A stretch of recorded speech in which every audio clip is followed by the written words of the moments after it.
হায়দ্রাবাদে মর্মান্তিক বিমান দুর্ঘটনা 242 জন যাত্রী নিয়ে বিমান উড়ার পর মুহূর্তেই এই দুর্ঘটনা ঘটে। এই দুর্ঘটনায় মাত্র একজন বেঁচে আছে বলেই খবর। ইতিমধ্যেই যাবতীয় বিষয় খতিয়ে দেখতে ঘটনাস্থলে পৌঁছেছেন প্রধানমন্ত্রী নরেন্দ্র মোদী। উদ্ধার কাজ কিভাবে চলছে তা খতিয়ে দেখেন এবং সেই সঙ্গে একমাত্র জীবিত যাত্রীর সঙ্গেও দেখা করেন তিনি।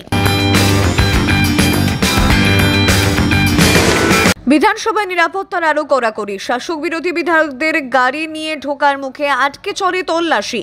গাড়ির ডিগি খুলেও এই তল্লাশি করা হয়েছে বলে জানা গিয়েছে, কিন্তু কি কারণে এই তল্লাশি তা এখনো জানা যায়নি। বিতর্ক আর হুমায়ুন কবির দুটোই যেন একে অপরের পরিপূরক। ভরতপুরের বিধায়ক যা বলেন তাই যেন বিতর্ক তৈরি করে। এবার সে বিতর্ক থামাতেই হুমায়ুন কবিরকে কড়া বার্তা দিল তৃণমূল। সূত্রের খবর, ওই চিঠিতে লাস্ট অ্যান্ড ফাইনাল ওয়ার্নিং বলে উল্লেখ রয়েছে। জানা গিয়েছে হুমায়ুনকে দেওয়া ওই চিঠিতে সই করেছেন শোভনদেব চট্টোপাধ্যায়, অরূপ বিশ্বাস, ফিরহাদ হাকিম এবং চন্দ্রিমা ভট্টাচার্য।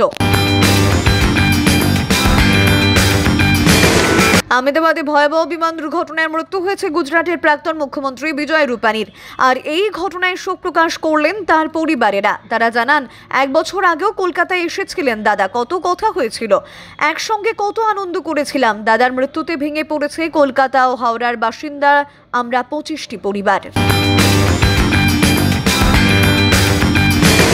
বারংবার মুখ্যমন্ত্রী এবং শিক্ষামন্ত্রীর সঙ্গে দেখা করেন যোগ্য চাকরিহারারা, কিন্তু মেলেনি কোনো উত্তর। এবার সেই আবহে আমরণ অনশনের পথে হাঁটলেন যোগ্য চাকরিহারারা।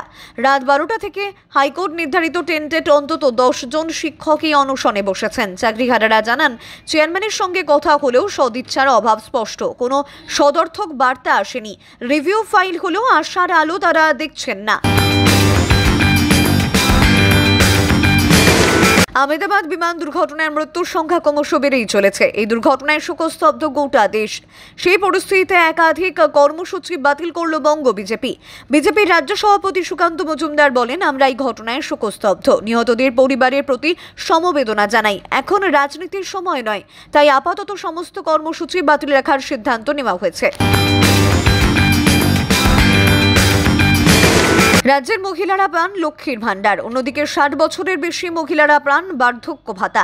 ঠিক কতজন মহিলারা পান এই সরকারি সুবিধা? শুক্রবার বিধানসভায় প্রশ্ন করেছিলেন পাথর প্রতিমার তৃণমূল বিধায়ক সমীর জানা। সেই প্রশ্নের জবাবে রাজ্যের নারী ও শিশু সমাজ কল্যাণ মন্ত্রী শশী পাঁজা জানান, 2024 সালের 31শে অক্টোবর পর্যন্ত 2,15,88,775 জন মহিলা লক্ষ্মীর ভান্ডার প্রকল্পের সুবিধা পেয়েছেন। এই প্রকল্পে রাজ্য সরকারের ব্যয় হয়েছে 48,972 কোটি টাকা। বিধানসভা স্পিকার বিমান বন্দ্যোপাধ্যায়ের সাথে দেখা করেন যোগ্য চাকরিহারারা। ওএমআর সিটের মিরর ইমেজ, যোগ্য অযোগ্যদের পৃথক তালিকা প্রকাশ, মুখ্যমন্ত্রীর সাথে আলোচনায় বসা সহ মোট 5 দফা দাবি জানান তারা। স্পিকারের তাদের দাবি খতিয়ে দেখার আশ্বাস দিয়েছেন। আর মাত্র কয়েক ঘন্টার অপেক্ষা। এবার জলপাইগুড়ি থেকে এক ট্রেনে উঠেই পৌঁছানো যাবে কলকাতা। আগামীকাল শনিবার জলপাইগুড়ি রোড স্টেশন থেকে যাত্রা শুরু করবে হামসাফার এক্সপ্রেস। থামবে শিয়ালদহ স্টেশনে। ট্রেনের উদ্বোধন করবেন জলপাইগুড়ির সাংসদ জয়ন্ত কুমার রায়। নতুন ট্রেন পেয়ে খুশি জলপাইগুড়িবাসী।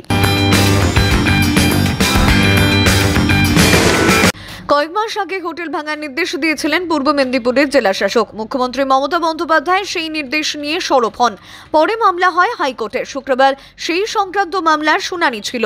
সেই মামলার মন্দারমণি 140টি হোটেল রেস্তোরাঁ না ভাঙার নির্দেশ দিল হাইকোর্ট। সেই মামলায় এবার কেন্দ্রের কাছে উত্তর চাইল আদালত। কোনো স্পষ্ট জবাব না পাওয়ায় অসন্তুষ্ট হাইকোর্ট। आप देख रहे हैं न्यूज़ UNI।